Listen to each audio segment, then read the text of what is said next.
కుటుంబ వ్యవస్థ బలంగా ఉన్నప్పుడే సమాజం కూడా బలంగా ఉంటుందని ఆర్ఎస్ఎస్ కాకినాడ జిల్లా ప్రముఖ్ రామచంద్రరావు పేర్కొన్నారు.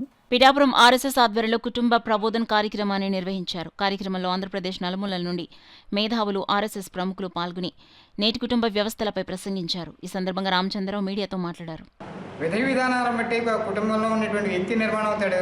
ఆ వ్యక్తిని బట్టి దేశమే ఆధారపడి ఉంటుంది. కాబట్టి కుటుంబ వ్యవస్థ మన భారతదేశంలో అత్యధికమైనటువంటి విలువైనటువంటిదిగా ఉంది. ఈనాడు తల్లికి పిల్లలకి సంపాదన అనేటువంటి ఉద్దేశంతో కుటుంబాల్లో భార్యాభర్తలు ఇద్దరు కూడా కొంతమంది ఉద్యోగస్తులుగానే ఉండిపోవడంతో పిల్లల్ని సరి అయినటువంటి క్రమశిక్షణ లేకపోవడం, పిల్లల గురించి పట్టించుకోలేకపోవడం వల్ల వాళ్ళు స్వేచ్ఛాజీవులే ఎలా జీవించాలో తెలియట్లేదు.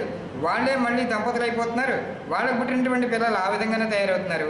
కాబట్టి మొట్టమొదట మారవలసింది ఏ ఇంట్లోంచి అయినా సరే, ఆడపిల్ల వెళ్ళినా మగపిల్ల వెళ్ళినా, ఏ ఆడపిల్లైనా మగపిల్లైనా సరే ఆ ఇంటికి వెళితే ఆ ఇంటిని కాపాడవలసినటువంటి బాధ్యతగా ఉండాలి అనేటువంటి సాంప్రదాయాన్ని మన క్రమేపీ కొనసాగుతుందేమో అని అనిపిస్తోంది. ఇదివరకు ఉమ్మడి కుటుంబాల ద్వారా మనం అందరం కూడా కలిసిమెలిసి ఉండేవాళ్ళం. పెద్దలు తప్పు చేస్తే తప్పని చెప్పేవారు. అటువంటి విధానం తగ్గింది.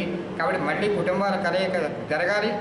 దానికోసమే కుటుంబ ప్రబోధన అనేటువంటి విభాగం ద్వారా, గతివిధుల్లో విభాగం ద్వారా ఈ రోజున కుటుంబ మిత్ర అనేటువంటి వ్యక్తుల ద్వారా ఈ సమాజాన్ని చైతన్యపరిచేటువంటి వ్యక్తిని తయారు చేయాలని ఈ కార్యక్రమం జరిగింది.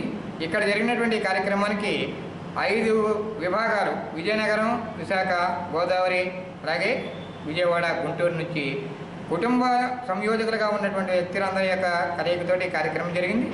దీనికి పెద్దల మార్గదర్శనం చేశారు రవిచంద్ర జోషి గారు, అఖిల భారత కుటుంబ సంయోజకులు సంచారు. హాకీ మంత్రి కూడా కాబట్టి పాఠశాలల్లో, ఇళ్లలో కూడా దేశీయ ఆటలు ఆడించి వాళ్ళ ఉత్సాహాన్ని, మంచి ఆనందాన్ని, సంస్కారాన్ని పడే ప్రయత్నం జరుగుతోంది. అట్లాగే భారతమాత పూజ జరగాలి. జనవరి 12 నుంచి వివేకానంద జయంతి నాటి నుంచి జనవరి 20 వరకు కూడా భారతమాత పూజలు జరపాలని చెప్పి కుటుంబాల్లో మొబైల్ యొక్క వ్యసనం పెరుగుతోంది. మరి ఇళ్లలో కూడా మొబైల్ పార్కింగ్, స్కూటర్కి ఉన్నట్టే మొబైల్ పార్కింగ్ కూడా ఉండాలి. అవసరమైనప్పుడు వాళ్ళ మిగతాప్పుడు అక్కడ ఉంచాలి అనేటువంటి అలవాటు చేయాలని చెప్పి, దాంతోపాటు కుటుంబమే మంచి వ్యక్తులు సమాజానికి ఇవ్వాలి.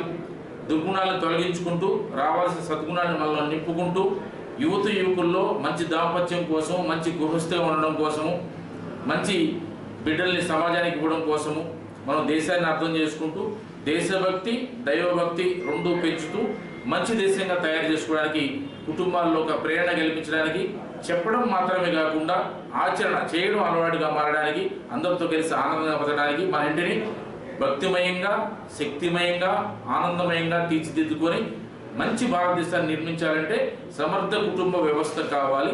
ఆ యోజన కోసం ఈరోజు సమావేశం జరిగింది. ఇది రాష్ట్రమంతటా, దేశమంతటా ప్రయత్నం జరుగుతుంది. అందరం ఆ దిశలో మనం సహకారాన్ని అందించి మంచి కుటుంబాన్ని తయారు చేసుకొని మంచి సమాజాన్ని నిర్మాణం చేసుకొని ప్రపంచానికి మంచి భారతదేశాన్ని